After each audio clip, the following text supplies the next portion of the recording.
Are you thinking how can one bullet kill and injure plus 40 million people? What if I tell you there's one guy who has killed more than Hitler? He's got plus 40 million KD. Ladies with gentle hands, boys and girls, gather around for the zaniest tale of bureaucratic bumbling, miscommunication, and sheer bad luck that ever resulted in a world war. We all know human history is filled with huge egos, calamitous mistakes, and sometimes just downright stupidity. And we have all been there, right? But there's one guy who stands head and shoulders above the rest. An absolute madlad who, back in 1914, shifted the entire political landscape of Europe and killed and injured over 40 million people with only one bullet. Welcome back to our channel, where we make history fun with a little comedy thrown in just for the laughs.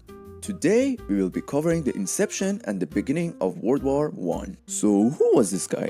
His name was Gavrilo Princip, and he is the revolutionary that kickstarted a war that took more lives than any other in the history in less than only 7 days.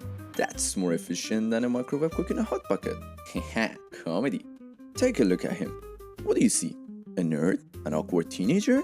Not quite the Terminator you were expecting, right? So how did this short noodle-limbed academic go down as one of the biggest killers in the history? Let me help you out. Let's rewind to 1914. Men are parading about in dashing headgear, and people are gossiping about the Titanic just sinking. He was just a friend, honey. Rose, I found his sketches. Pew, pew. The disaster is about to pale in comparison with what's to come. Because it's not just people who are gossiping, it's entire countries talking about each other. Europe is essentially one big dysfunctional family reunion.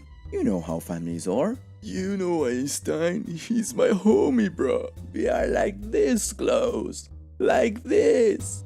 Yeah. Think of Austria-Hungary as a grumpy uncle who cannot shut up about how great he is, but the many cultures who live there don't exactly agree. Meanwhile, rebellious teenager Serbia, honey, can you get the groceries for mommy?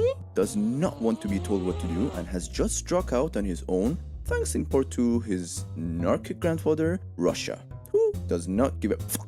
He has been sneakily helping loads of countries gain independence, really annoying the Ottoman and Austrian-Hungarian empires who used to own them, which makes this area of the world about as tense as taking an important call with only 1% battery. Meanwhile, rich over-eager cousin Germany has just bought a giant navy and it's itching for more action, having just pissed off its sister France by stealing 2 territories called Alsace-Lorraine. Mommy, Germany stole my territories!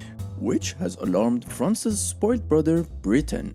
But not enough to stop him pouting because its navy is not being talked about as the greatest. But it's more than talk that makes a war. Ever buy a new gadget that you're just dying to try out? Well, that's what's going on here. There are new weapons to play with. Everyone has upgraded their military with a sweet new tech like these bad boys. These powerful machine guns which can fire 600 bullets at a super safe distance of 4 kilometers away. Grenades that give a bang for their buck, able to kill multiple people at once. Or supermassive tanks that offer way more protection than horses. Submarines that can sneak up on your enemies both on and under the water. What? And planes that can bring death from the sky. Unfortunately, these new toys need wars to be tried out. So, you have loads of countries just dying for a big old family brawl. But it wasn't until June 28th of 1914 that one little shit stirrer lit the flame that would kickstart the family fracas and set Europe on fire. So, remember that guy from the beginning with the fancy rap name, Lil Gov or something? Yeah, that guy, Gavrilo Princip. He lived here in Sarajevo, which had recently been made part of Austria-Hungary that the locals were not happy about. A walking mustache and heir to the Austrian-Hungarian throne, Archduke Franz Ferdinand, is visiting and clocks the tension in the streets and decides he's got something to do. Now, what would you do? I mean, whatever you came up with was probably better than his plan. He thinks the perfect way to ease the tension is to grab his wife and drive an unprotected sports car through the streets waving at the angry crowd. Nothing like a wave to win over a potential mob. Nothing could possibly go wrong here. He also publishes his car's route in advance so people would know exactly where he would be. This inspires our main baddie, Gavi P, and his Serbian revolutionary homies, the Black Hand Gang, to hatch a plan. They are sick and tired of Austria-Hungary's land grabbing, so they decide to shoot France, and they really overcommitted by dispatching 6 assassins along Franz's driving route. They couldn't possibly fail, right? Well, as with most teens, it turns out that these guys are just more talk than action. You see my boys right there? They are about to make history. You're ready, boys? We were born ready. I like the confidence. Now, be ready for the bang. 2 of them chicken out, but one does manage to throw a bomb. But it misses, bouncing off Franz's car, exploding the one behind it instead, which screws everything up.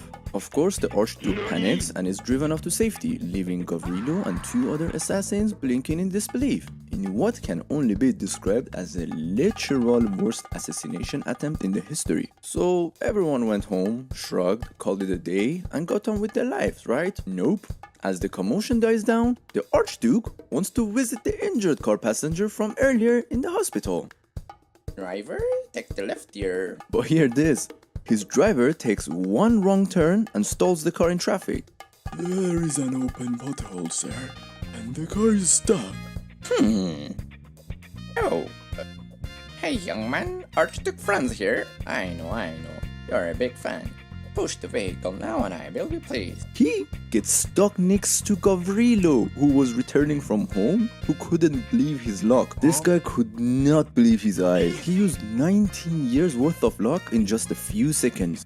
So what does he do, you ask? He promptly shoots the Duke and his wife in the head. Even though he's promptly arrested and imprisoned, his action kickstarts a month-long cascade of madness known as the July Crisis. Have you ever had a bad month? Your work sucks, the weather is terrible, and your boyfriend or girlfriend is ignoring you? Well, this is like a million times worse than that. Austria-Hungary is furious with Serbia, blaming them for the attack, which to be honest, they may have been behind it.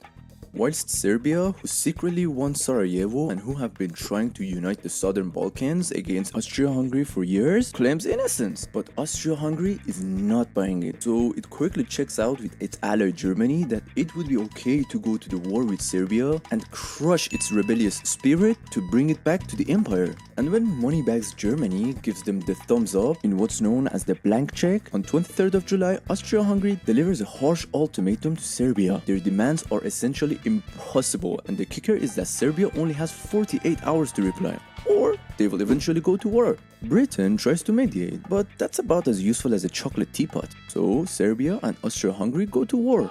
This starts a massive cascade of gossip and allegiance with other countries who are not directly involved. It's like high school on steroids. Alright, I know, we're just getting to the good stuff. But we are out of time for this episode. Don't worry though, I've got loads more to share with you guys about World War I. So make sure you come back next week for the part 2. Trust me, it only gets juicier from here. And hey, while you're here, don't forget to smash that subscribe button and let me know in the comments what else you would like to dive into. I'm all ears for your ideas. Until next time, stay curious, stay cool, and keep those history cravings strong.